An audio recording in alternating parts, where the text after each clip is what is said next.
Guys, sa mga nasira na yung kulay ng mga mugs nila or corroded na, dito pwede kayo magpa-powder coating para magmukhang bago ulit. Pinanood ko nga yung proseso nito, nakakabilib yung ginagamit nilang pantanggal ng pintura. Segundo lang talagang nababakbak na. Saka kahit anong parte ng motor, basta bakal, nakukulayan daw nila. At kahit mga mugs ng sasakyan, pwede. Sa mga interesado nga pala, nandito lang sila. Paint Tank Shop sa Highway 2000 sa Taytay, Rizal. Araw-araw bukas daw sila at ang dami-daming nagpapagawa sa kanila. Tara, pasadahan natin na mabilis to. Yan guys, ito si Spencer, magpa-powder coat ng mugs. Magkano ganyan, pares?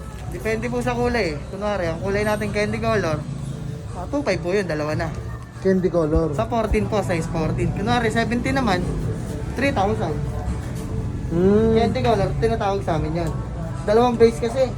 Kailangan mo na ng base ng chrome bago siya lumabas yung candy color. Dalawang patong pala, no? Opo. Nakikita niyo mamaya. Hindi lang pala mugs, pwede rin ano, no? Basta lahat po ng metal, kaya natin Pwede. kulayan